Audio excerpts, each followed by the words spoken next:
Buenas tardes. A mí me tocó el tema 3.6, evaluación de un proyecto. ¿Qué es la evaluación de proyecto? La evaluación de proyecto es una fase fundamental con la independencia de sus características y tamaño. A través de este proceso de valoración se analizan todos los elementos que intervienen en el proyecto, con el fin de determinar su viabilidad, eficacia y calcular los posibles riesgos y determinar las respuestas. No obstante, el término evaluar implica mucho más que valorar. Principales causas de fracaso de un proyecto. Definición del alcance. No tener claro el alcance del proyecto, los requisitos y características del mismo, impedirá una planificación y un control eficaz. Objetivos mal definidos o inalcanzables. En ocasiones, especialmente cuando no se tiene experiencia en un determinado campo, se establecen metas por encima de las posibilidades, objetivos poco realistas o ambiguos. Gestión del riesgo. Ningún proyecto está exento de un riesgo. Un análisis inicial exhaustivo ayudará a identificar tanto los posibles riesgos como sus causas, para corregirlas o prevenir respuestas adecuadas. Sin embargo, existen ciertos riesgos de que son más difíciles de prever. Solo se puede detectar a través de un seguimiento y evaluación continua. Criterios para evaluar proyectos. Pertinencia o relevancia. Esto quiere decir que se observa la congruencia entre los objetivos del proyecto y las necesidades identificadas y los intereses de la población e instituciones. Eficacia. Medir en que se lograron o se va a lograr los objetivos de la intervención, tomando en cuenta su importancia relativa. Eficiencia. Medida en que los recursos o insumos, fondos, tiempo, se han convertido en los resultados del proyecto. Impacto. Efectos de largo plazo positivos y negativos, primarios y secundarios, producidos directa o indirectamente por una intervención para el desarrollo, intencionalmente o no. Sostenibilidad. Medida en que los cambios logrados por el proyecto continúan y permanecen en el tiempo a favor de la población y o instituciones una vez que la intervención ha finalizado. Requisitos que debe cumplir una buena evaluación de proyectos. Como principalmente tenemos el objetivo, que debe medirse y analizarse los hechos definidos tales como se presentan. Imparcial. La generación de conclusiones del proceso de evaluación debe ser neutral, transparente e imparcial. Válido. Debe medirse lo que se ha planificado medir, respetando las definiciones establecidas. Confiable. Las mediciones y observaciones deben ser registradas adecuadamente, preferentemente recurriendo a la verificación in situ. Creíble. Todas las partes involucradas en el proyecto deben tener confianza en la idoneidad e imparcialidad de los responsables de la evaluación, a quienes a su vez deben mantener una política de transparencia y rigor profesional. Oportuno.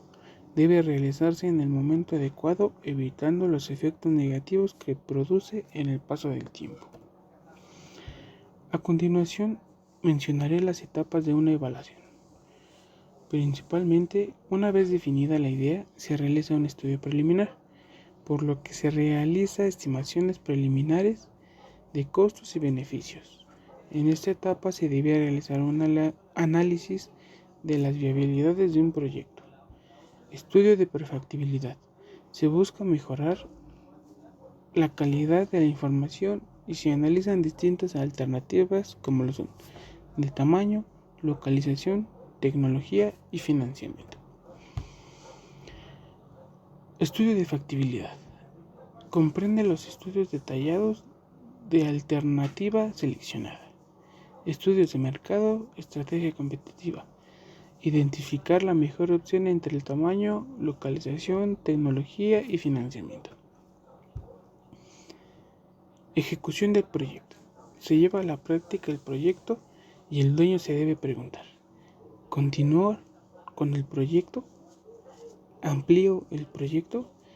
Estas preguntas, conforme al tiempo, pasarán a ser relevantes conforme al entorno, que sufra cambios tecnológicos y que influya sobre el proyecto. Evaluación ex post. Los propósitos de la evaluación ex post son: corregir para futuros estudios los errores de apreciación, incentivar a los evaluadores de proyectos. ¿Cómo se evalúa un proyecto? El éxito o un fracaso del proyecto depende en gran medida de su evaluación, que no es otra cosa que la valoración de sus riesgos, gastos, beneficios, recursos o elementos. Aquí mostramos las principales dificultades para la evaluación de proyectos. La labor de una evaluación de proyectos no es fácil y conlleva múltiples dificultades, muchas de ellas de orden metodológico, pero también de orden político. Falta de disponibilidad de información, no contar con personal calificado para efectuar este trabajo, clientismo de la población beneficiaria y de los encargados de la ejecución del proyecto. A continuación, les mostraré un ejemplo de una evaluación financiera. Número 1. Pasa por la etapa de revisión de presupuestos y aquí tenemos que es los ingresos, el costo y la inversión. Después pasa a la etapa de desarrollo de modelo financiero, que es la carga de cifras en alguna aplicación, estados financieros y cálculo de indicadores. Después pasa a la etapa de evaluación financiera, que son escenarios de negocios, sensibilidad de variables clave. Y como último paso tenemos la etapa de mejoras y optimización, que es la maximización de flujo de efectivo y un plan financiero. Tenemos otro tipo de evaluación, que es la evaluación privada. Evaluación desde el punto de vista de una persona o una empresa. Su resultado dependerá del agente que realiza la evaluación, por lo tanto puede haber tantos resultados como agentes existan en la economía. Y sobre esto se desarrollan dos tipos de evaluación privada. Evaluación del proyecto puro, que es el 100% de un aporte propio. Y la evaluación financiera, que incluye beneficios asociados a la fuente de financiamiento. Como conclusión tenemos que la evaluación de un proyecto es el proceso que tiene como propósito establecer la conveniencia de ejecutar una iniciativa de inversión, y así mismo puede ser un proceso de generación de información que sirve como apoyo a la actividad gerencial, que está alcanzado un posicionamiento indiscutido entre los instrumentos más empleados en la difícil tarea de enfrentar la toma de decisiones de inversión, tanto para crear nuevas empresas como para modificar una situación existente en una empresa en marcha. Por mi parte es todo, gracias.